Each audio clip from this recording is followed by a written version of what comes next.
नमस्कार, the voice of justice पर आपका स्वागत है। मैं टीकम शाक्य। दोस्तों, तीसरे चरण के चुनाव के बाद अब लोकसभा का चुनाव देश में हिंदू मुस्लिम करके ही लड़ा जाएगा क्या, यह सवाल अब और भी बड़ा होने वाला है। क्योंकि जिस तरह से कल मोदी जी ने अपने भाषणों में जिस बात का जिक्र किया था कि थोड़ी सी भी गलती आपने की तो राम मंदिर पर बाबरी ताला लग सकता है, यही बात आज अमित शाह ने अपने भाषण में कही है। एक सवाल यहाँ यह भी है कि बहन जी ने अपने भतीजे आकाश आनंद को नेशनल कोऑर्डिनेटर पद से हटा दिया है। इसकी एक खास वजह हम यह देख सकते हैं कि यूपी में दलितों के भीतर एक मुद्दा जो गहराई तक चला गया है कि यदि मोदी दोबारा प्रधानमंत्री बनते हैं तो वह भारत के संविधान को खत्म कर देंगे और इससे हमारा आरक्षण भी खत्म हो जाएगा। आकाश आनंद बराबर अपने भाषणों में जनता से जुड़े मुद्दे अपनी सभाओं में उठा रहे थे। बहन जी ने ऐसा क्यों किया, यह भी एक बड़ा सवाल खड़ा होता है। अमित शाह और मोदी जी की भाषा एक जैसी क्यों होती जा रही है? देश में बहुत बड़ा खेल क्या होने जा रहा है और भारतीय जनता पार्टी 400 पार नहीं सिर्फ 200 तक भी पहुंच जाए तो बहुत बड़ी बात होगी। इसी हार की डर की वजह से प्रधानमंत्री मोदी और अमित शाह अपने भाषणों में जो एक तीर उनके तर्कश का आखिरी होता है वह छोड़ रहे हैं। आखिरी ब्रह्मास्त्र जिसे कहते हैं वह हिंदू मुस्लिम का मुद्दा, लेकिन देश की जनता में इस तीर का असर भी नहीं हो रहा है क्योंकि देश की जनता अब जान चुकी है कि भारतीय जनता पार्टी यदि सत्ता में आती है तो वह हमारे संविधान को बदल देगी।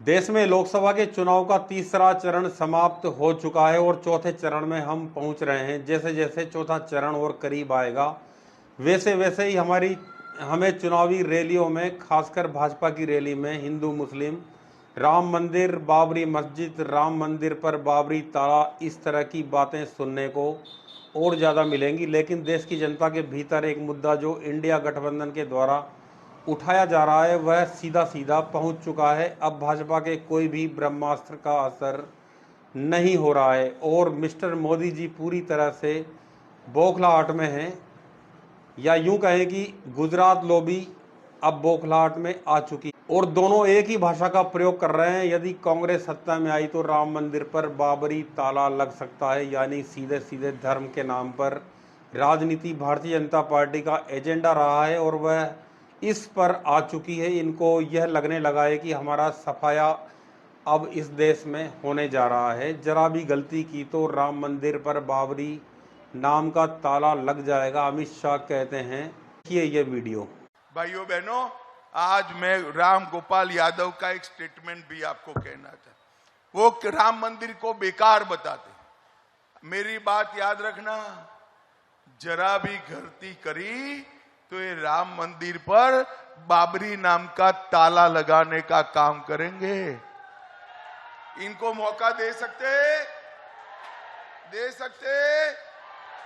अमित शाह लखीमपुर खीरी से मौजूदा सांसद और केंद्रीय गृह राज्य मंत्री अजय मिश्रा टेनी के लिए प्रचार करने पहुंचे थे। यह वही सांसद मंत्री हैं जिनके बेटे ने किसानों पर गाड़ी चढ़ा दी थी, उनको कुचल दिया था, जिनमें 4 से 5 किसानों की मौत हो चुकी थी।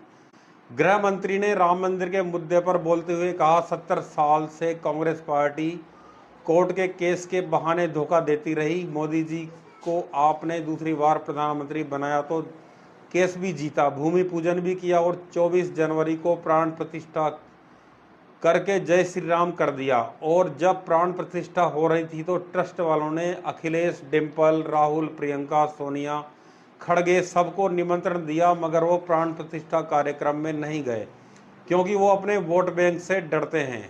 क्या अमित शाह जी ये नहीं जानते हैं कि राम मंदिर का ताला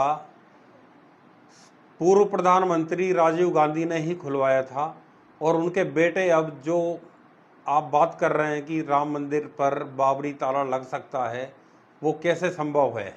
प्रधानमंत्री नरेंद्र मोदी ने बुधवार को तेलंगाना के करीमनगर में अदानी अंबानी का नाम लेकर कांग्रेस नेता राहुल गांधी पर हमला किया। पीएम मोदी ने कहा कि जब से चुनाव घोषित हुआ है इन्होंने अंबानी, अदानी को गाली देना बंद कर दिया है। मैं आज तेलंगाना की धरती से पूछना चाहता हूं कि शहजादे घोषित करें कि चुनाव में ये अंबानी अदानी से कितना माल उठाया है, काले धन के कितने बोरे भरकर मारे हैं, आज टेम्पो भरकर नोट कांग्रेस के लिए पहुंची है क्या।